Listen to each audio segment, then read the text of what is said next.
You're making AI videos for software companies that want to like release a new product or launch their business, like a launch video. Yeah. And you charge anywhere from 20 to 40K for one of these Yeah. videos. How old are you? 22. 22. Okay. So this is a pretty cool time where people like you, obviously you've been making videos for a long time, but you picked up this AI video skill a few months ago, and now there seems to be a lot of demand in the market for it.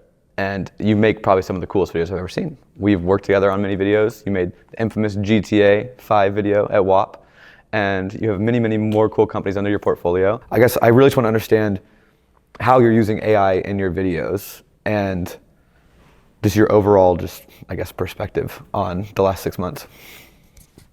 Yeah, okay, so I think the most interesting thing that I've been able to capitalize on in the last 6 months with AI video is these AI companies are taking over social media. When Sora came out, when VO3 first came out, like the views are so cheap. It's so easy to, and each time a new tool comes out, there's like a period where there's actually something that you could have never done before. Like the day like people started making Yeti videos, like for a week or two, that was actually like mind-blowing and really awesome and like really hilarious. And most of the world like found it very entertaining, and no one was really talking that much shit about it.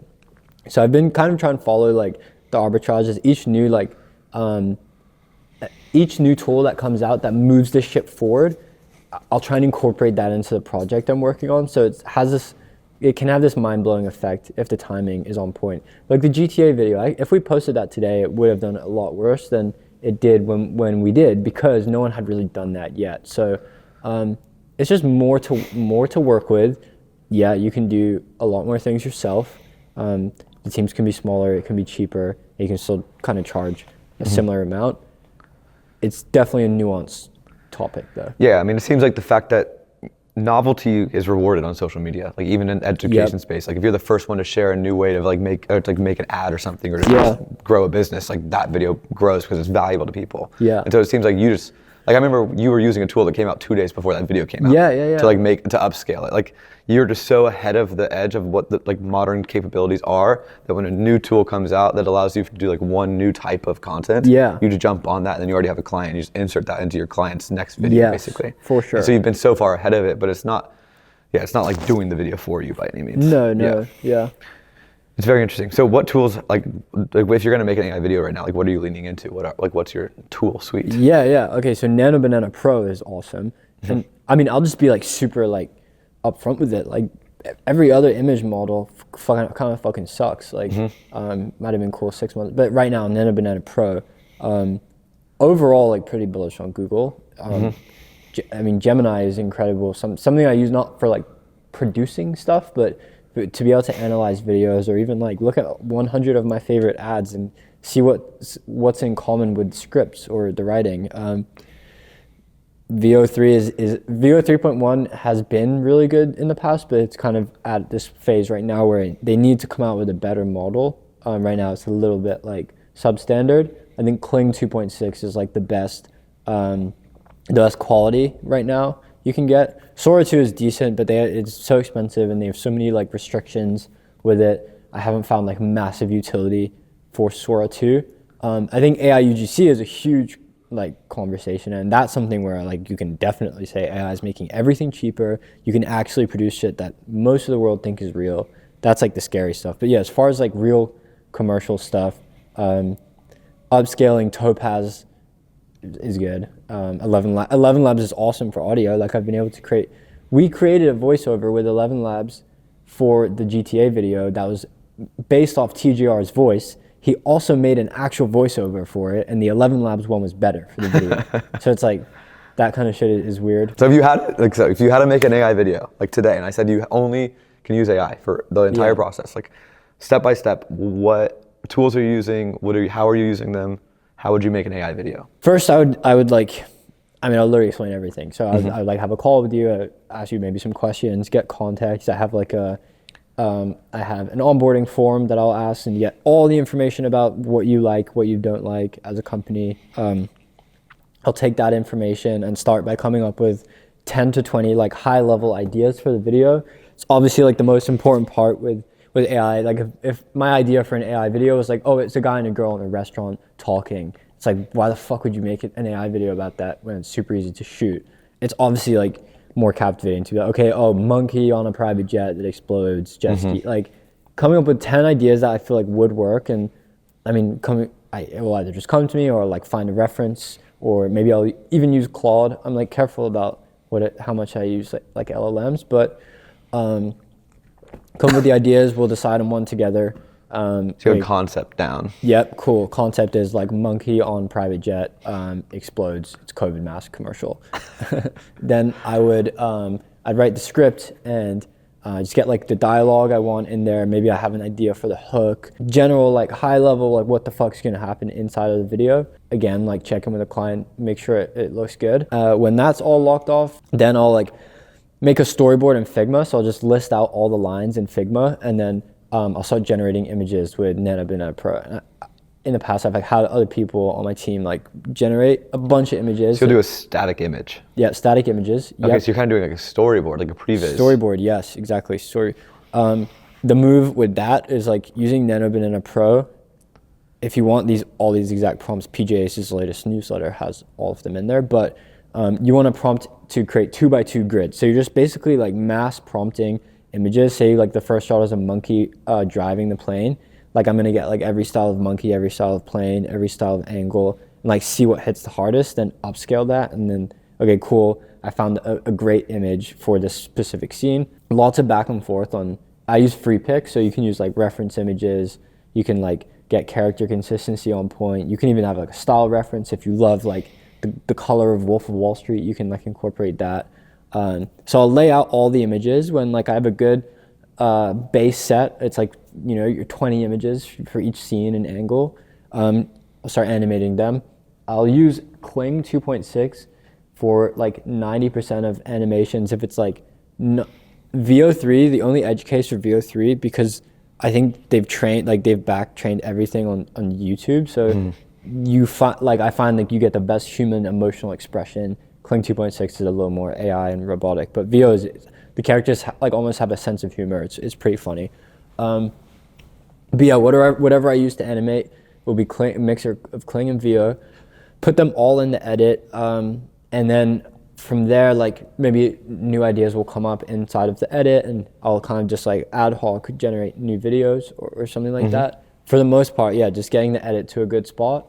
And then you'll add sound effects, overlays, like trying to do some color treatment. I'm just looking at it like, okay, everyone out there is making videos. They just like one shot it, just put it in CapCut and put it out. Like how many layers can I stack on top to make it as like custom as possible, and take the AI footage as far as it can go. So yeah, overlays, maybe there's like a VHS overlays in photo for the GTA, for example. I'll maybe design some things in Figma, like a news banner or something like that. Once the edit is like good to go, we'll upscale everything in Topaz, and yeah, for voiceover, use 11 Labs. There are some really cool things like you can do now with Kling motion control. So I haven't done this yet, but I'm about to do this. You can hire actors on backstage.com for like $100 a day. And what they will do is like from the comfort of their own home, film themselves like delivering the line, and you can import that into Kling and like overlay a monkey or whatever the fuck. Change the character Yeah. And the scene, but you have that like original like human emotion and touch to it, but you can just completely like change the scene. So I'm pretty bullish on that for like higher level commercials, especially now that like VO is a little fatigued and a lot of people can tell it's AI. It's still not like perfect yet. Yeah. We're getting so close. Okay, and then you'll use Claude to write the scripts half the time? It helps you write? Yeah, it helps you like write. Like, I mean, what I'll do is like, it's a bit of an autistic process, but I'll like, say it's for a prediction market, I will like make a list of the high level concepts around prediction markets. Okay, you can trade anything. Finance is changing forever, whatever. And then I'll compile like a huge list of like really cool quotes that I find like strong and powerful, like Alan Watts, like anyone that's like an interesting writer. I mean, not that Alan Watts is like the peak of like historical writers, but like just in general, finding like cool shit that's been said. And it's all about it's obviously all about the context and your ability to source high quality information versus letting Claude like, so I'll make a huge list, like 4 or 5 pages long, just of one-liners that I really like. and I'll just ask Claude, like, let's restructure this into like a 40-second commercial with a hook and Gotcha. a build up. So you'll build the context, like general theme of like what the message of this is. Ideally, Claude is not writing sentences from scratch for me, more so just helping me get the structure. Piece it together, tighten it up, yeah. Harry didn't follow the traditional path. He didn't go to college, get a degree, and wait for a job offer. Instead, he learned a basic skill. He chose a specific outcome and started selling it to companies who already need help. Now he's making $500,000 per year creating AI commercials for venture-backed startups. Not because he was qualified on paper, but because the market needed what he could do. And I know this path works because it's the exact path I followed to earn a 6-figure income my first year out of college. So if you're a student in college or struggling to find a job, I'd like to invite you to a live workshop where I'll break down how this new path actually works step by step. We'll cover the in-demand skills companies are actually paying for right now, how to choose a skill without guessing, and how to actually get real work and experience without waiting years. This isn't about shortcuts or flashy business models. It's about understanding how income actually works in today's economy and what your first realistic step could be. This workshop is completely free and it's happening live next week. So if you want clarity instead of confusion, click the link below to save your seat. Yeah. Okay, cool. So you so you reach out, the client talks to you, they want an AI video. You get on a call with them, you guys kind of concept together. You come up with 10 different concepts, land on a good idea that's creative that you like.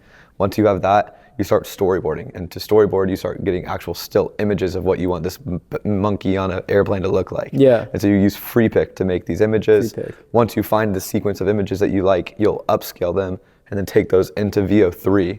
VO3 or Kling 2.6, those are your two video generations, will turn those images into videos. Yeah. Once you have those videos, you'll go into Premiere Pro and actually edit the video. And then you're gonna edit the video without the voiceover, or do you need the voiceover first? No, I fucked that up. Yeah, I'll put the voiceover. I usually start with audio. Okay, so you'll start with audio. Yeah. So then you'll talk to Claude, you'll get the actual script written out once you have the concept. And then you'll get the voiceover, you'll find a voice that fits the theme. You didn't talk about this, but your music, you just have like Spotify. You always are looking for new music, and when you find music you like, you put it into a Spotify playlist. I know that about you. Yeah. And so you have like this backlog of Spotify songs. You pull one, find a voiceover that works, take the Claude script, put that into 11 Labs. 11 Labs gives you Alan Watts' voice. Yeah. Put that in the edit, sound design with actual just like stock sound. You're not using AI for sound design. Nah, it's kind of unnecessary. Yeah, that's actually a big part of the process too, is like sometimes I'll just generate the voice over for the script and put it in and play it back and forth with different songs and see like what hits the hardest. And then even before I put any videos into the sequence, I'll like put sound effects in there to like add to like the build up or like the what's like the big punchline, and I'll add like different kinds of whooshes and hits and stuff like that. Your sound design is like probably one of the most like Beechinour style things you got. What makes you special, bro? So long way to go. You're welcome. Okay, so that's like the general anatomy of an AI video, would you say? Yeah, and it's not too different from just the anatomy of a video. Yeah, but that's why I wanted to start with your story, because like you don't, like that's what I'm saying. It's not just like, oh, you made an AI video. It's like, yeah, you're using AI to like generate pieces of this story that you don't need to go shoot a $50,000 budget in front of the Pyramid of Giza. Yeah. You just get a quick B-roll shot of the Pyramid of Giza and not use stock footage. Yeah. And so like you're incredibly skilled, and that's why you've got here. You're 7 years in the game. But unless you have any other thoughts on AI, I really want to try to understand how you've expanded out of just like you have like a suite of offers now. Like you're not just doing AI commercials, and you're making more than 50K. Like if you don't just do one video a month, you have other income revenue. And so I'm curious how you've kind of this is like you're running a business in what I think is the most modern way that Gen Z kid could be running a business, where it's not like you just do one thing for a company. Like you don't work inside of a marketing department. You offer these AI commercials to different companies now. It's like a very specific. So I guess my first question is why have you settled in on these like venture-backed software companies that you're selling AI commercials to? Like why is them specifically? Yeah, I mean, and that just has happened naturally, but I think startups are generally run by younger people. They're down to do crazier shit, and they have a bunch of cash. And simple as that. Yeah. Like they're good, and obviously, like since in the past 2 years, I've gone pretty like enmeshed in the world of Twitter and like how valuable that can be for companies. I feel like it's just a big diva fest of like a bunch. Like I don't know if there's many customers on Twitter. I just feel like it's all these like different founders, fans of different founders. It's almost more cool to be like a goated company in the eyes of another company than it is like your customers now. It's interesting. People just want to be like fucking have aura on Twitter and shit like that. Why are you making these types of good videos for these type of companies? Yeah, dude. I mean, it's just what happened. It's just the chain of events, really. Like I wasn't that conscious. It's just what's The referral network you got, basically. It's a referral network, but it's also kind of my like what I'm interested in. I Crypto like, companies. yeah, lots of my friends. You know, I'm friends with like a lot of people at a lot of these companies, and I like them myself, and I think they're like doing interesting shit generally in the world. And I'm trying not to like take on projects with companies that aren't doing like interesting and like mind-blowing shit. You turn a lot of people away. Like you're only working with like future thinking, like modern companies with young founders. Yeah. Like you're very selective. It's like, again, it's almost like the type of work you're taking now is like building a brand for you. 100%. Yeah. It is, dude. Yeah. It is. And it could destroy my brand at the same time. So Yeah. People throw this word around like personal brand. And I think a lot of people think of like a make money online guru, but like really like a personal brand is really just like a portfolio. And like, yeah, dude. And a brand is what you say no to, not what you say yes to. Clip it, dude. That's a fucking bar. Let's go. Yeah. But I would say you've kind of like, you were one of these first movers on these AI video stuff. Yeah. And then like you obviously did it for us. Now you've done it for like Polymarket, like these other huge other companies. So that's like one thing that you're like known for. And you've actually gained like authority in this space. Like when people look at Beechinour on Twitter, they're like, it's the same thing how you're posting your videos on Instagram back in the day for rappers, but now it's these videos on Twitter, and the people that run companies are also on Twitter. And so when they see that, not only do you offer you to actually do the video for them, but you have like a few other like income sources.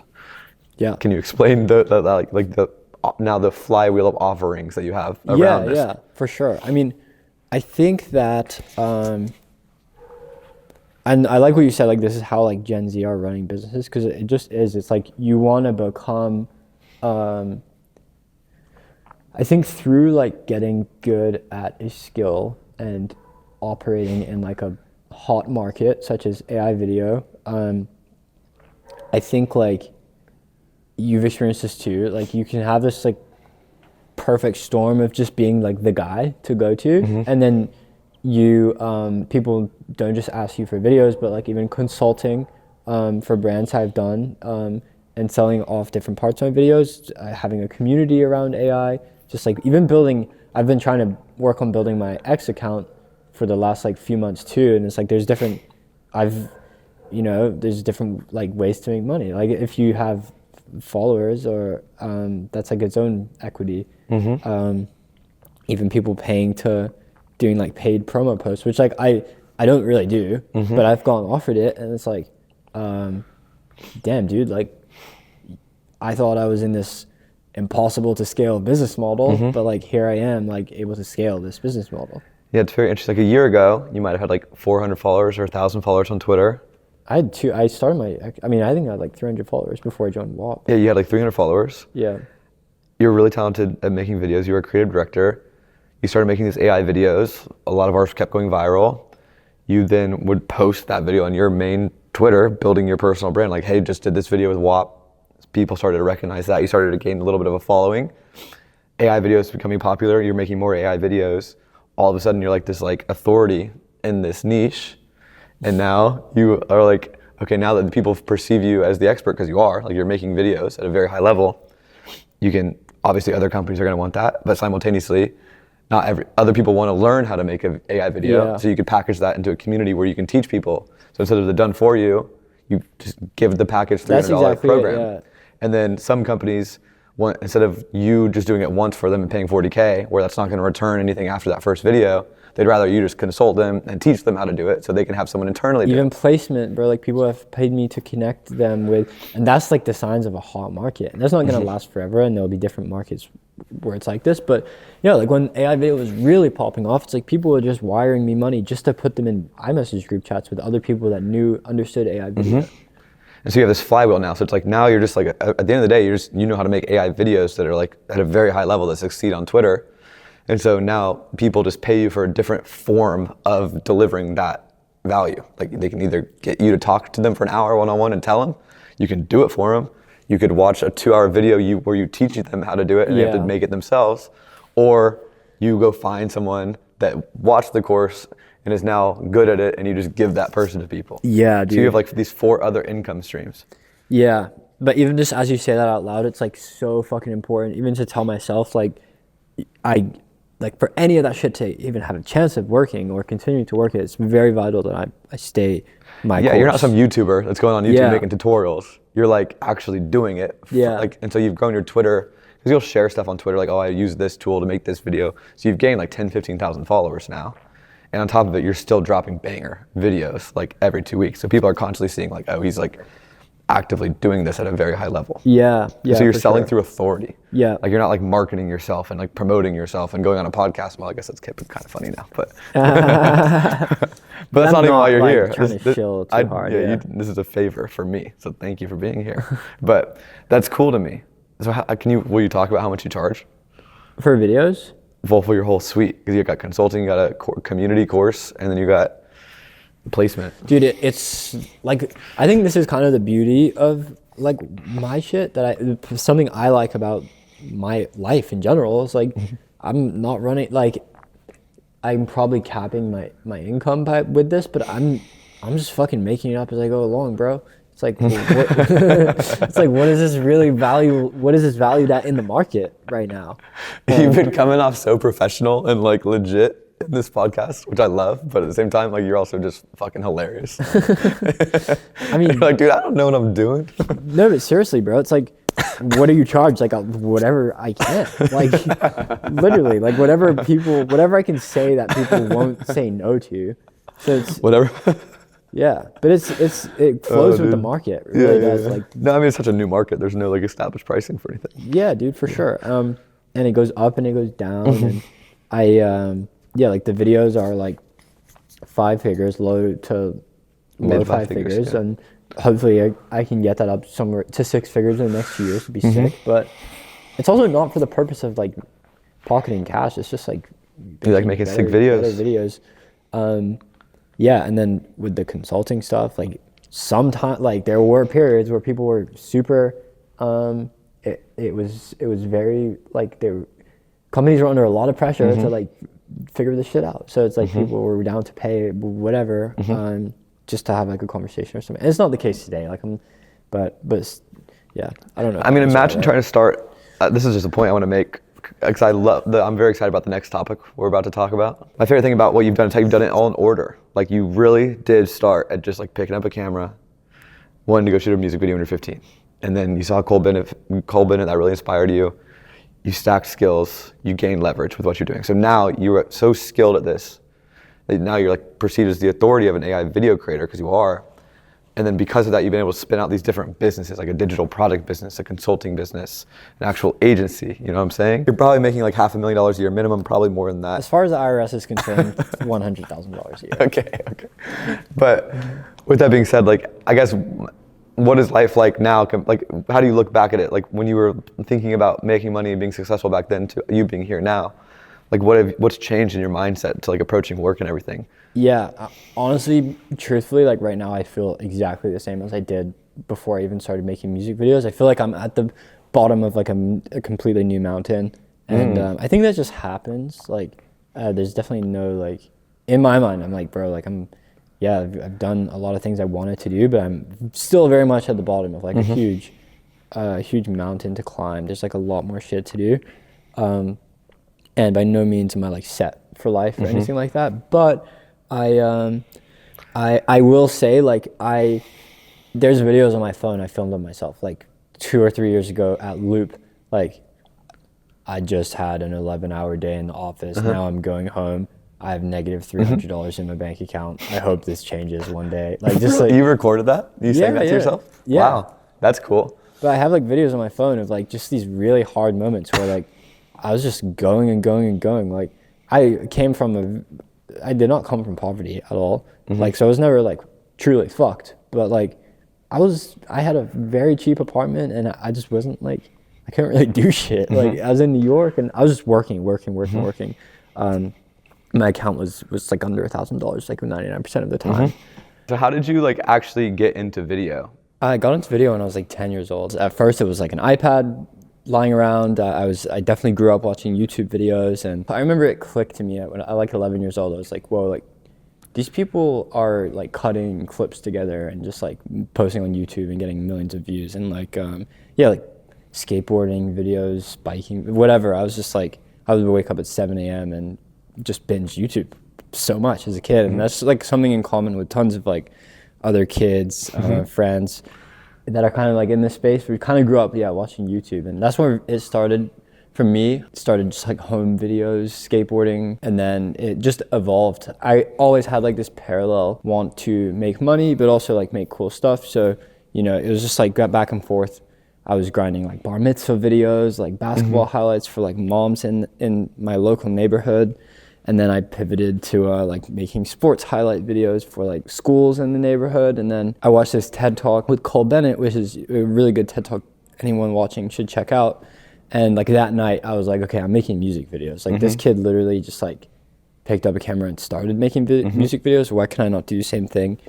That night I messaged 100 different rappers from my Instagram account. I was like, bro, please let me make you a free video.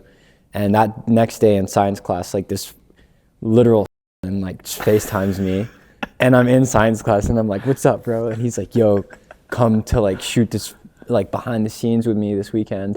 And it was so crazy because that day COVID started. Oh shit. Yeah. So then I was like, Mom, please let me go and do this. Like this is gonna change everything for me. A free music video? Yeah. And I went, dude, and I went to do that behind the scenes music video. I got in a police chase. Like it was just bizarre. Like my mom picked me up and I stinked. Or my dad picked me up and I smelled of weed, and he was like pissed, and I stayed up till 7 a.m. that night editing the video, send it to him, and that like started a domino effect of music videos. And I made around like 100 different music videos throughout high school. I was like able to travel around the world. I worked with like some pretty big rappers, had some wild experiences, but that was just awesome for getting reps in. And I was I was following my curiosity, and like in a vehicle where work became very easy to do, and I was progressing with editing, still not charging anything crazy, but just having a lot of fun with it. And that just progressed, like that got very old, and it ran its course. I kind of wanted to make more money and like deal with less bullshit. And there's like a 1 year, from the age of 18 to 19, like I kind of shifted into the marketing and tech world. I just ended up at this marketing agency, and I got my foot in the door with like less music videos and more like ads, commercial, promotional materials. Like it was pretty humble at start. Like when did you move to LA? I was in LA when I moved there for college. So I was like around 18. I was young freshman, and I was there for more or less a year. And like college didn't work out. I ended up moving back to New York. When you were making that first music video, how old were you when you got in a police chase? I was 15, I believe. You were 15 years old. You had a rapper pick you up to shoot a video, and you guys were literally in a police chase. Yeah. Shooting the video, and you didn't mention that part. And then I was doing that like after school. I would bring my like big briefcase to school and like Uber from high school to like Brooklyn to shoot some drill video. The funny thing is I was doing this exact same thing. I was just a little older. Yeah. But like exact same path. Cole Bennett is a huge inspiration for me as well. Yeah. So you moved to LA for college. Yeah. How long did that last? I really didn't, like, I'd been psyoped by like YouTube shit when I was a kid. I was like, bro, like fuck college, blah, blah, blah. Like, but it didn't really have any like real case against college in my parents' eyes or anything. I'm sure a lot of people can relate to that. Like I wasn't making a ton of money. It wasn't like super clear that not going was a good idea. And I got a scholarship to a pretty good film school, which I was generally excited about. And, it was pretty sold on the idea of going to film school. So I went, and I was dealing with some personal issues. I think it was like a whole hodgepodge of just like, college didn't feel like it was working. Right. I didn't want what the teachers had. Like, I didn't trust that the dude telling me how everything is done had a cool career even himself. Like, he, apart from a couple people, they're mostly just like washed up people that couldn't make it in the film industry. Yeah. And it's not to say it's like an L for everybody, but you know, that combined with like, bro, people are there to party and like try and hook up with girls and do whatever. Less like, I was pretty like, I have a dream. Like I want to fucking make videos and commercials and like do cool shit. And it just felt like an unserious environment, like honestly. And then I was also just like having fun myself and like living life. And by the end of the year, I was just like over it, dude. I was like, where I thought I was gonna be at 18, 19 was just like pretty far away from where I was in reality. And I was just looking around and I was like, okay, there's a bunch of reasons why that is. Like, you know, it's this party environment, it's college, it's like, you know, I'm not like all in, I'm not taking this shit seriously. And like, you know, I left on a whim. I actually woke up like one morning and I checked my schedule and it was like archaeology class, 9 a.m. And I was just like, this is a fucking joke. This is like really stupid. And yeah, it was just like, you know, perfect storm. I was just like, I can't do this anymore. You had a pretty clear goal that you wanted to be like a great artist, filmmaker, videographer, whatever it was. Yeah. So you were like still set on that. Yeah. And you just realized this situation, this school specifically wasn't really advancing you towards your goal as quickly as you wanted to. For sure. And even like, you know, by Q2, they're letting us like use cameras and make stuff. They're like, yo, you actually need a permit, and it turns out the only place you can even shoot is in your dorm room, because like you need to apply for a permit to this park. And I was just like, bro, no one fucking does that shit unless you're making like 100K plus. You know, there's schools like now I've picked up, but like I just wanted to make stuff and get reps in. I mean, that was the single biggest annoyance for me in college was like, when are we actually going to start doing something? Yeah, and it's like you feel like you have sure. to wait 4 years before you actually like do stuff. And I'm like, why are we not just like making a video in class on the first day? Like I never really understood that. So I really understand that sentiment. But okay, so you left college for obvious reasons. Then you moved back to New York where you grew up. What were your next steps once you got back? I mean, it was just like it felt like I was starting from scratch. It was actually pretty scary. I wasn't one of these kids that was like, I didn't like just hit 100K a month and drop out and move to a penthouse. Video, yeah. Huh? It's video, so it's like a little harder. Yeah, for sure. Like I really wasn't like winning that hard. Like, it didn't feel like that internally, at least. When I came back like to New York, I like roughly knew what I wanted. Like I knew I wanted to make money, I wanted to do cool things, I wanted to have like an impact in this life and make cool videos. Like I had a rough set of goals, but it was not very clear. It wasn't like, okay, in 6 months from now I'm doing X, Y, and Z. But it was very much like, let's just like, I think that's a great lesson for me to even tell myself now. It's like, sometimes like you just don't really know, you're not feeling it, you're not sure, but like just getting up and trying shit, reading shit, I was just continuously setting a new daily schedule, like just trying to output stuff and ship stuff. And, you know, I made like I wanted to get into commercials, I knew that. So I made a free commercial for this brand, and like that did really well on Instagram and got me a bunch of new clients. And then you know, it was around my 19th birthday, and I was kind of like I didn't have much money in the bank. Like I actually cycled through a fuck ton of different like side hustles in that period of time. And name a few. Dude, I tried everything. And this is even before college. Like I'd always like been, you know, trying drop shipping, trading, you know, starting a clothing brand, like kind of everything, just experimenting. And like I don't regret any of it. Like 99% of that stuff that I did never worked out, but sorry, I don't want to cut you off. You're good. Were you taking the money that you're making from video to then try to do drop shipping or to try to start a clothing brand? Like you would make $500 from a video and use that to like get the first like 20 shirts or whatever? Yeah, dude, yep. I would buy like, and I was really not that smart with my money at that time, but like, yes, for sure. I was investing in Facebook ads for like this drop shipping store, and like achieved minor signs of success here and there, but I was just like going and trying different shit. Interesting. I think that's really important to note for people to see, because you see all these like online business models and you think, and all these like young successful kids that are doing it, but like those do take a little bit of money to start or whatever. Yeah. And so I think for me, I was the exact same. Like I would try to drop shipping store in college, but then I would just like, all right, let me go shoot a video, make $1,000 real quick. Yeah. And I would take that $1,000, okay, let me try Amazon FBA this time. Exactly. And so when I was trying the business models, I didn't realize like how many skills were required to make drop shipping work. Yeah. Or Amazon work. But yeah. I just think it's really important to understand, like if you're just starting out, just really learn one skill. Yeah. Sell that to whoever you can locally, and then just take that money, and then you have the money and resources to start trying and learning other skills. Yes. But I think that's like fundamental, because now even to this day, you've come full circle, and now like you're still making videos because you focus on that one skill for what 8 years now, or 7 years now, and you're so good at it that now people are willing to pay you $40,000 per video. And so I think that's like I just want to point that out to anyone watching that kind of like sees all these podcasts and like maybe gets overwhelmed. It's like you don't choose a business model, just like choose a skill, and that'll be really valuable to any business and will serve you later in your life. Yeah, for sure. And like it's the classic, like learn cash flow first. Like do not learn like, you know, passive income first. Yeah, like, I'm going to buy real estate. Yeah, it's a style. Like just, you know, something to generate some cash and just try stuff. Yeah, I think that's incredible. So you would I kind of want to understand this. You would make videos and you just post them on your personal Instagram? Yeah. It's kind of like your portfolio, basically? Post them on my personal Instagram. You know, I had a few different portfolio websites, LinkedIn, tried everything, YouTube. And you're probably using Premiere Pro? Premiere Pro, yeah. What type of camera did you have back then?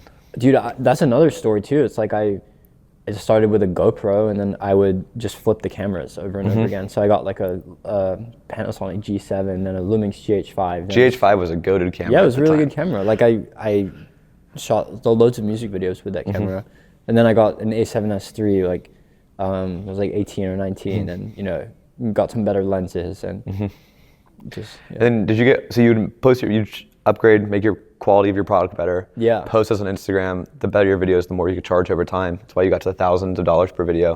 And then did you just get all your clients through outreach?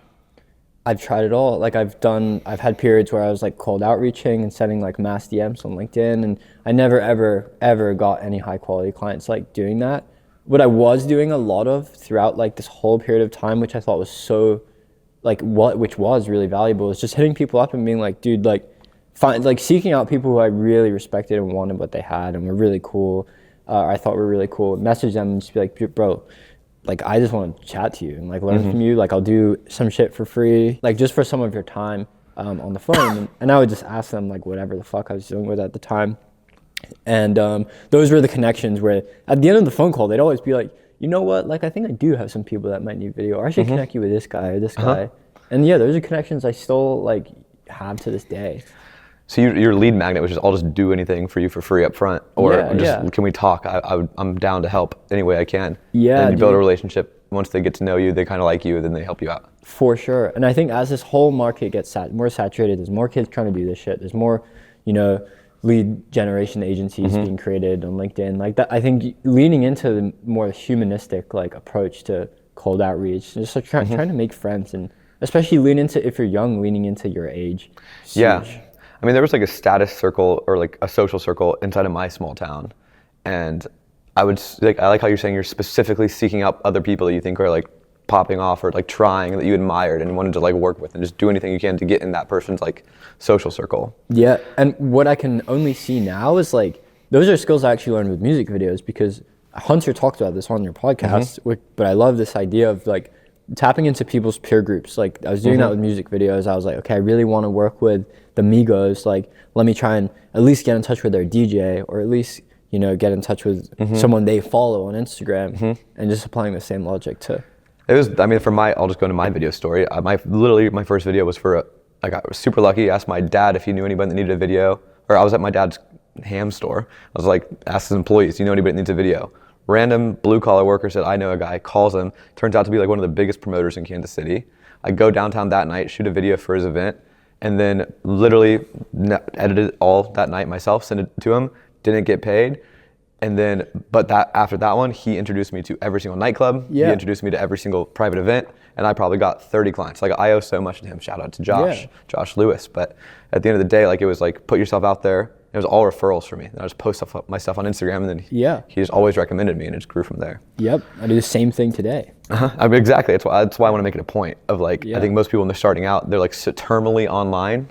Yeah. And I think that you can really try, like you don't think of it as a relationship or a social circle. For sure. And I think if you grow up like on the internet, like you might have like some social quirks. Like it's good to iron those out. You gotta get the reps in, yeah. For sure. I was horrible on calls. You should see my first 100 videos, dude. Like me talking on camera, it's horrible. But okay, cool. So I think that's really good context. I just want to make those points just because I know there's a lot of people that are like 18, 25 watching this and they're just trying to start out and they Yeah. don't really know how to go about it. It's really relatively that simple. Just you picked up a camera, you were excited to learn, you reached out to your first 100 people, one random rapper replied, rinse and repeat, build relationships with people you Yeah. cared about. Okay, so you got back, you knew you wanted to make commercials, and then didn't you start working at like an agency or something? Yeah. Why did you decide to do that? Because you were probably making like 4 to 5K a month with your video business, if I had to guess. Yeah. So why'd you go work at a company where you probably weren't making? Yeah, I really wasn't kind of making money. that much money, but I knew that I knew that I wanted to go and like learn. Like I knew that the commercial is a different game. Like some companies are putting up 10 to 50 million for a commercial, and it just felt like such a massive beast to me. And I was just like, dude, like, and it's obviously not one dude filming and editing it. It's like massive teams of people, and the process is completely different. I knew nothing about it, so I was applying to and I just think this was the universe kind of doing some shit for me. I was just applying to a ton of different agencies to be an editor or just help in some kind of way. And this one agency in Brooklyn, New York, Loop, they like reached back out to me, and there was like pretty small team at the time, but I knew that the people that were working at that agency had just left Mischief, like the most notorious like viral marketing studio, like they did the Big Red Boots, like all these kind of, it was like the team from Mischief, the team from like HQ Trivia, lots of these like really scrappy but like massively viral moments. And I was like, dude, these are really fucking smart dudes. They're 20 years older than me. Like it would be sick to just go and learn from them. And I learned a fuck ton of stuff. Just like I was just in the office with them every day, got super cool, learned a ton of shit. What did you learn? Like very specifically. I had grown up, and I think this serves me so well in what I'm doing today and like how I'm able to charge or even just stay afloat nowadays. A lot of that was due to experience I had at the agency. Before the agency, I was like pretty good at editing, decent with like an A7S III, but I didn't know like if someone was to give me $40,000 for a video, I would have no idea what to do with it or where to find talent, where to find camera rentals, or how do you even plan these shoots? How do you pitch a company? How do you like manage a CRM of clients? And how do you like make sure at that agency, I was just like looking at as much shit as I could. Like what did their like project tracking spreadsheets look like? What did their like financials look like? Everything across the board. And I was trying to I was asking everyone there, like, what did you do before this? Like, what do you think makes an agency not work? What makes one work? And while I was there, I was like, dude, I want to start an agency one day. Or like, they're making pretty good bread and they're working with like really cool companies. So I was learning a ton of just like random ass skills and things that made me more of a valuable player in the market. Still not like a big fish, but like. I mean, that was the number one thing I was most impressed with you when you were directing the Iman WAP announcement video. Like you pulled together a full team, you had the entire budget laid out, you like had a DP, a director come in, like it was like super organized and super tight, and you're like a 21-year-old kid. And so it's just like really, really impressive how you like so professionally managed a production like that. Yeah, but before Loop, that was very So I'm assuming that's what you learned there, yeah? Yeah, it's just things like that, exactly. Even how do you speak, what does a sales call look like for an agency? Because you watch YouTube videos and you'll have Alex Ramosi telling you need to fucking, collect all the ammo against them and then say these things in sequence. But that's just not how it really works. Like that's not how like these Nike executives really roll. Like these are like pretty long sales cycles, and like you have to be a fucking normal dude. You have to be a cool dude.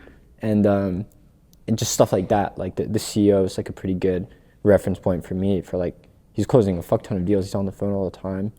Yeah, so you like that. It's so interesting to me because this is like instead of college, you were like totally fine That's with like, how I was looking at I'm it, just gonna go to work at an agency and learn. Exactly. And that's so accessible to so many people. Yep, exactly. And I could have made probably more cash, like just trapping videos. Like, Yeah, that's what I'm saying. That's how I was looking. And they even would say it to me while I was working there. It's like, this is your college. Like, How long were you there? a year and a half. Year and a half? Yeah. And they also were like really creative. So you could like see the brainstorming session of like how to come up with an ad. Dude, See yeah. how much money actual companies were willing to pay for stuff like this. Dude, it was my version of film school for sure. And I got to touch a ton of really cool projects while I was there as well. Like you were always interested in starting businesses online, and you've done that now, which we'll get into later. But Yeah. I know that's kind of how we met. Is you were in like this, like you joined some sort of like mentorship program. Yeah. Where other videographers around the country were like learning how to like grow their businesses online specifically. Yeah. So what was the thought process behind that type of stuff? Yeah. So I mean, while I was at Loop, that agency, I was always like doing shit on the side the entire time. Like it was so difficult for me to. It was really difficult for me to like just work. I still felt like I was working for someone else. Yeah. Like I still had like my own ambitions and dreams. So I would work from 10 to 7, and then I would stay in the Loop office from like 7 to 10, or I'd go home from like 7 to 10 to 12. I would just continue doing my own personal work, whatever the fuck it was. And yeah, like I knew that I didn't want to just, I knew I didn't want to work for someone else for that much longer. And I was just trying to figure out like, what did that actually look like for me? Was it start an agency, become a freelance dude, whatever? And then I connected with Presley on Twitter, and he had this mentorship group that he had just started called Leverage Creator, and I saw Presley and Cam had done like a really sick job with this YouTube agency, and they were making good money, and I wasn't making that much money at the time. You know, I'd had good months here and there, and I was also trading a lot of meme coins at that time, and I was doing pretty good at certain points. Yeah, connected with Presley, and his whole thing was like Leverage Creator, and I think they were like sharing some really valuable. Before, my only experience selling my work personally was like, you know, Fiverr, Upwork, music video vibes. Like, I'm not really seeing much more than 1 to 2K at a time. And Cam and Presley were like, oh wait, actually, if you add on like scripting and you add on like a retainer, and then you also add on SEO and a bunch of these other like value stacks, you could charge like 10 to 15K a month, and you could also like build a team like this. And I was just like jamming with those dudes for a while, and they were teaching me a ton about, you know, I was learning a lot of cool stuff at Loop, and then also like I was like, okay, the stuff that they were talking about felt more applicable to me at that time. It was like, okay, cool, big picture, like this is how you like work with Duolingo, like awesome. But Presley and Cam were really like, okay, this is how we're actually going to do it. This is how we're actually going to make some money. It's very interesting because it's like you had the video skill, and if you wanted to make more money, you had to go out and shoot the video, come back, make your bag, next hunt for the next client. Trapping, yeah. Yeah, and then you were learning like, okay, what's the end state of a top tier agency look like? So you kind of saw like the professional operation. But Cam and Presley were kind of like saying, if you have one client you shoot a video for, you could also write the script. If they're like a YouTuber, write their script. You could go shoot it, then you can edit it, and you could tack on all these different. You're basically learning more skills to make yourself more valuable. And then they introduced the concept of leverage, which I assumed is the concept. If you work with a YouTube creator, maybe you get like a piece of if you have enough of these skills, like you're like writing scripts for them, building their websites and whatever, maybe they'd give you like a percentage of their business or something. So it's like you get more skills, and then you have a higher leverage client basically. For sure. It's just like finding ways to increase your value in the market. And I think that can be confusing for someone who's like making videos, because it's easy. Okay, how do you increase your value? Oh, you actually need to also write copy and then add a landing page. But you can increase it horizontally, but you can also like just get even better and better and better and better at one thing that also will increase your value. I think you had a good description in in my last video, the documentary, a T-shaped person. Yeah. Explain that. Yeah, something actually my dad told me like 3 years ago. He was like, the most valuable people are like T-shaped people. You know, whether you're in a company, if you're working at a company, you want to be someone who has like a really deep niche expertise on a specific skill, but you're also like pretty competent in other areas. So for me, it was like my deep expertise was probably video editing or something like that. And then over time, it was like, okay, you know, maybe some people skills here and there, maybe some like copywriting over time, like other skills will come in. Yeah, so you were good at shooting and editing a video, like that's your deep. And then you started to learn how to like, okay, what does like writing an actual ad look like? So copywriting a commercial. Marketing. Yeah, and then you kind of learn how to pitch and sell and like present an idea, which is another like important skill. So you got competent enough to do those well, but like you're like truly the expert, and what pays you is your ability to shoot and edit videos. For sure. And I also think when the time comes for it, makes you a 10 times better manager if you know exactly how like the process is done. It's like really hard for someone who only knows how to code to give notes on a video. 100%. I think video is probably one of the best. I'm just gonna be biased. I think it's one of the best skills to learn, because you can pick up a camera and go shoot an event with not knowing anything, and you're still like capturing the value pretty quickly. Yeah. Like just like a family event that doesn't need some cinematic lighting or anything. Like it's pretty easy to pick up a camera, hit record, and like understand what's going on. Yeah. And cutting, you can learn how to do in 10 minutes. Yeah. And like you can get paid $300 just for being there to capture the moment. Yeah. So I think I got really lucky falling into that as well. But I also found at a very young age. How do you ever think about people finding their like thing? I think like I was blessed with a pretty tunnel vision, like obsessive mindset where like I would always think the thing I'm doing right now is what I'm gonna do for the rest of my life. That was never ever the case. So I think it's just like, I was lucky, dude. Like I really liked making videos as like an 11-year-old. It's Robert Greene's book Mastery. It's like, what did you have as like a child that you had like a natural inclination to? Like I was, when we were like in 2nd grade, I was recording my friends and I doing dumb skits or like ding dong ditching people. Like I always just liked recording stuff and showing people what we did. Yeah, dude, 100%.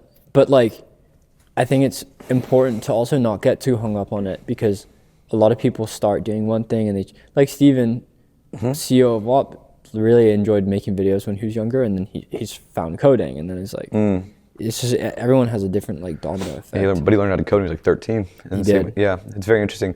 So that's what, but I guess to go back to what we were saying before, becoming a T-shaped person, mine, same thing, was like video, and then I realized, oh, these are nightclubs. They need more people in the club. What if I made it a Facebook ad? Yeah. So then I was like, hey, can I take your video? I'll pay for it. Can I run it as an ad and see if people show up? And people showed up. Yeah. And then I got down that and I'm like, okay, what makes a good ad? So then like I learned this word called copywriting, where it's like, okay, the words you use in order, there's a more effective way to do it. And then I was like, okay, their website, what else could I do? Okay, well, their website kind of sucks. Build a website, add copywriting, put my video on it. I'm like, wow, that's like a really complete thing. And by that, 3 years later, I was like so skilled. And that applied to any business I've started since then. To this day, dude, setting up this podcast. You can't plan it. We really can't plan it. So that applies to everything. Like if you're a designer, like you first learn how to design a logo, and then you figure out how to design an onboarding flow for a software company, like at the end state. Sure. So it's like all different. It's all the different disciplines, but it's like writing, design, video, coding, maybe operations could just fit in there. Like there's like the 5 core skills that anyone could like foundationally start with, and 100% expand. I think like the only thing to maybe find out about yourself is, are you like a logical mathematical dude, or are you like more creative and artsy, like intuitive? But apart from that, it's like I tried to run a fucking e-com store. I've tried tons of other stuff, and the universe kind of didn't let that happen. Like I wasn't curious enough. Like I didn't reach enough success with it. So it's just a matter of trying things over and over again, and you'll be clear. Yeah, that's the only reason I'm like hammering this point in so much is because it's like I used to think drop shipping was just like didn't work. Yeah. Because I was like 21 years old, I made like a few $1,000s with video. I was like, all right, I'm gonna take all this and try to run Facebook ads with my drop shipping store. But the reality is I just wasn't skilled enough for it to make it work. 100%. Like I knew how to make a video, but I didn't even know how to make a good ad. I just knew how to make a video. Yeah. And then I had no idea like if the product was in demand, how to position the messaging towards my ICP, how to design anything. Like I knew nothing. So I was choosing, it was a losing battle no matter what, just because I wasn't good enough yet. But over this time period where I was like, okay, if I learn this video skill, then I make an ad, 3 months of just working on ads, 3 months of figuring out copywriting, then I make a website. Now if I were to do drop shipping, I'd probably be slightly profitable. Yeah. But I didn't know anything about back-end email marketing, all that stuff that I learned later. So it's like it's this progression of learning, which then and make you capable of succeeding with that business model. 100%. So as we keep building into your story, you've acquired a few more skills. You've learned a little bit about leverage by working with. Did you learn to like work with a specific type of customer through leverage? What was it? Whatever Presley's. I love Presley. Shout out Presley. Yeah, Presley's shit. I think like I went into that whole period thinking I was gonna like start an agency and just start like printing cash and like not like. Well, you kind of deviated from the. Yeah, I deviated a little bit. I was like I wasn't really as into making videos. I kind of like lost my flow a little bit. But the universe had like some other shit in store for me. Like I got a few clients. I was doing like YouTube shit for them, and I was like kind of doing different services that were way more sellable. Like. Then we'll make a cool video for you. I was like, hey, I need to figure out how like I'm gonna like make these business owners more money, etc. And I was going down that rabbit hole a little bit, and then through Presley, I was connected to you to start working with WAP, which was like, that's what the universe wanted me for, clearly. But well, it's just a pretty interesting path. You joined this mentorship program, probably paid a good amount of money to join it, or Presley hooked you up, I don't know. But you were in this group thinking that you were gonna like learn a specific skill. And the whole reason of you joining that was actually just to get connected to WAP and to join this as like our team as like your creative director. And so we got connected, you joined, and you were like the most impressive person I've ever worked with, most fun person I've ever worked with, but like you had the most deep knowledge of brain rot I've ever seen in my life. And man, oh man, was that like, is that a valuable skill in my opinion? Like you have, tell me about like how you consciously consume content, because I think that's a very interesting thing that most people might not think about. Like you have the deepest library of like the sickest videos you've ever made, and you like have you just have like you like save so many videos. Yeah. Explain why you do that. I mean, in Rick Rubin's book, he talks about like you need to curate like a really high quality diet. Like if you're trying to make music and all you listen to is like I don't know, Lil Tecca, like you should probably like listen to like some of the greatest classical, watch like the greatest movies that have ever been created, like start rubbing up close with like the best of the best shit that's ever been made. And it starts to like, it kind of fucks my brain up and starts like, it builds your taste, but then it's like your definition of good changes a lot. And it's just helpful. And I also enjoy watching videos. I love like, what's always worked for me is like, you know, finding someone, I think just always trying to learn stuff. I would always find like a director I was really interested in. I was captivated by their work, and I would just research everything they've ever done in their lives, and like I just build this archive of shit. I mean, I think if you're gonna start a clothing brand, like you should know the best clothing brands of all time and have like, you know, all those. If I was trying to start a clothing brand, I would have like the best hoodies ever, like in my room at all times. 100%. And you're like curating taste. Like it's almost like you're like, it's like taste is a muscle, and you're like working out every single time. You're like, you would consciously spend an hour, 2 hours. I'd walk into the room, you're just watching and searching for really high quality videos, and then you'd bank it. And it's not like you would, like a lot of people might do that to go find one, like we're gonna copy this. Like you were just straight up consuming it and be like, I like this font here, save that font. I like this hook here, save that hook. I like this cinematography style here. Like I like this lighting style. Like you would just always be doing that when I'd walk in.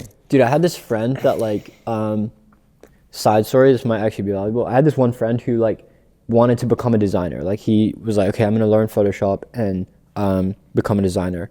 And he like took a bunch of Adderall and learned Photoshop over the course of a month. But then he was like, okay, I'm gonna close my computer. And then he went to Paris for like 2 months. And he came back and he's like designing fucking Supreme t-shirts, like sick ass shit. But it was really interesting for me to watch. Like I fucked that up a lot growing up. Like, you know, I think you see editors on Twitter and it's clear like their peak quality bar is like an Alex Hormozy video or something like that.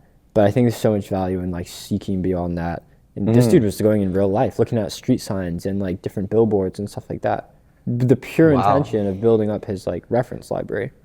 So his straight up intention was, I'm gonna learn how to design, learn the basics in Photoshop, and then just put himself in like the best of the best, went to Paris. He just went to Paris. Put himself in the world. Took pictures of street signs and shit. Just being around the best of the best. I just think it's interesting. It's like, well, man, it's a really good thing to, like, that's a really good piece of advice. And if you witness that firsthand, that's probably pretty powerful of showing like what's possible if you like are fully committed to one thing. And, like Virgil Abloh too. Like I think if you're in the creative field of any kind, like Virgil Abloh has tons of lectures on YouTube. He talks about this nonstop. Off-White, the lines of Off-White were literally a picture of Virgil took of the floor of a parking lot. He just liked the way the lines looked on the floor. And that became the Off-White logo. It's a similar lore to what's his name, Steve Jobs with Apple, and like their font. Like he like didn't like college, but he took a typography class. He learned about fonts. Exactly. It's just very interesting where you pick it up along the way. Okay, so I mean, you joined, you were creative director, you made absolute bangers with us. Like, I thought they were very, very cool videos. And one thing about you is you always have like a taste of cultural relevance in your videos. And so like the GTA video that you did was really culturally relevant at the time. Like you blended the money Twitter world with GTA universe, which is a really good parallel to the WAP brand. Like you tied that together so well. And you've done that with multiple videos. Even the most recent one we did on the Bet on Yourself video. Like, you're so good at pulling these cultural moments that like make you feel. And that's now what you're doing with all of your future clients you've been working with since then. So I'm just curious, like how do you, when you're thinking of crafting a video now that you're like this fully formed person, and these software companies are hiring you for $20,000 to $40,000 per video to announce their new product or to build a brand video, AI commercial, whatever it is, like how are you really thinking of like, okay, you have this client, you always seem to tie in some sort of like cultural relevance, you obviously are using AI to generate a lot of the scenes, but like really how do you craft these in your mind? Like, what's the thought process? The way I look at it is like each project I create has a set of variables. Your song, script, video, the I don't know, fucking text on screen, the fonts, and like while I was at WAP, but even now, like, and at Loop before, if I was asked to make a video, I don't have access to like the world's greatest cameras or like the world's coolest cars or like so I over time was kind of like watching people make stuff with unlimited budgets, and I'd be like, bro, but the lines are so cringe. Like they're not that funny. Like, you know, stuff created by 40-year-old men has its like downsides. Like, so I think like even from my time at Loop, I was just like, I always had like this voice in my head judging shit of just like, dude, this is not that funny, or like, well, this is actually hilarious, and like. And it was like it was always like that 0-1. It was like, yeah, this is not cool. But then I This is kind of sick. started to realize like if I'm like 21, like probably a bunch of other kids in high school think the same thing, and this is actually like Coca-Cola trying to speak to 21-year-olds and 20-year-olds. So like, why are they not like figuring out what these kids find funny? So semi-consciously, semi-unconsciously, I just like love memes. Like I love group chats with my friends and sharing memes. I think there's some really hilarious shit that's on the internet, and that to me is like one of my value props in my work is like I'm the fucking audience a lot of the time. Like I know like what, I'm not amazing at it, but like I will have a better sense than like your typical massive ad agency who might be able to lap me with like their 3D animation or their set design or some other variable. But for me, like if I can stay hyper competitive with this variable, like people will still come to me. And like I get messages from brands and they're like, bro, like, yeah, like we were thinking about this agency, but like they're just giving me boomer vibes. And I'm like, okay, sick. That's kind of my value prop then. It's like, let's not give boomer vibes. Good lingo, dude. I think that like pretty much encompasses like what your edge has been. Like you're cool at the end of the day to a lot of these brands, like where there's so much like brand safe, stale content out there. Like you're coming with a very like, you have a personal brand in a way. Like your portfolio, the way you make content, like it's very clear like a Beechinour video. Okay, so like you're someone who just like you're 22, so like in theory all of your peers are graduating, and like you're just fresh out of this like college age experience where most people just now start entering the world, and you're in a really good position. So I'm curious, like if you have a friend, like literally a friend from high school maybe that was a little younger than you, that's like just got into college or is in college right now, and feels like they want to start doing more, they don't want to get a job or whatever. Like, what are you, or at least what are you even recommending them? Even if they don't even, like, what do you think people that are 18 years old should be doing right now? Bro, do something. Just like Okay, literally deep, take dude, some, deep. no, seriously, because it gets really difficult when you graduate college and you're like at your job and you're pretty exhausted from it gets harder and harder. I think first, like, find something where you can make some cash flow. Because that way you'll be able to like at least have your bases covered. If you like just finding a cash flow heavy business, it's like something that's like simple and beginner friendly. Like anything come to mind specifically? Because that kind of sounds like vague. Yeah, for sure. I mean, if I was literally starting from scratch, I would probably start copywriting for people. I would start, AI UGC is huge. Tons of shit in clipping. Tons of, making videos is a pretty simple way to like make cash flow and just get started. And I would also like maybe take some pressure off of the first thing being perfect, because it's probably not going to be like what you do for the rest of your life. So like just pick something. And like I think everyone talks about this, but it's like get that initial taste of like being able to make like $100 from your laptop with like nobody else involved. Like you completely doing it from scratch, and then you're like a little hooked on it, and you're it unlocks in stages, bro. Like when I made like 5K in a month for the first time, for me I was like, what the fuck, dude? Like and I'm pretty sure I went straight to like Soho and I went shopping. Like I was like, but like, so the people that might be commenting, oh, that's like really insane or unrealistic or whatever, it's just like it's stages. I think it's like getting over that next piece of fear. And if you've never, it's like going to the gym for the first time after a long time. Like you like constantly put it off. And when you go, it's like really hard. But then like on the second day, you're like, oh yeah, I go to the gym. And then by day 3, you're like, this is normal now. Yeah, dude. And so I think like 100%. that first, just sending that first outreach message. Yeah. Like you just for some reason were fearless when you were 15 years old. But yeah, I think people have that fear of rejection. They feel like they're bothering people. Yeah. They feel like they can't actually add value. Yeah, dude, 100%. That's another huge part of it. It's just like fucking. I think the commonality in the kids that actually like tend to figure it out is like they just are like fuck it, like just kind of fearless and a little bit like you have to take some risks for sure. Mm-hmm. I still have that in me now, but like if I were to go back to like a business in Kansas and be like, yo, do you want me to make a video and run ads? I'd basically just be like, yo, do you want me to make you like 4 times more revenue than you're making right now? Just because like I know how to do marketing and there's so many things that I've done that I could add value to. So now it's like no fear. But if I still swing up and I go to someone, I don't know, like the president of a record label or something, yeah, I would still be like a little nervous and intimidated and like kind of put it off. And so like that doesn't ever stop. But it's like how much are you willing to face that fear and just go through it? Yeah, dude. It gets normal. And you have to land on your own personal like thesis too. Like when I was 14, 15 making music videos, I was just like, okay, all I need to do is make each video better than the last one. And everything else will get taken care of. Like just make it super simple for yourself. If you're a copywriter, be like, all I need to do is charge 20% more each time and like work backwards from that. Like for me, it's just like, okay, byproduct of me making better videos is I was able to charge more, I was meeting more people, getting more like, I think if you're also young, you should, if you don't have the attention span for it, use ChatGPT, but read Compound Effect, the book. Okay. I read that at that time and I was like, okay, this is the blueprint. I'm just so unbelievably shocked at how subtly you just said if you don't have the attention span for it. Like, is that like a...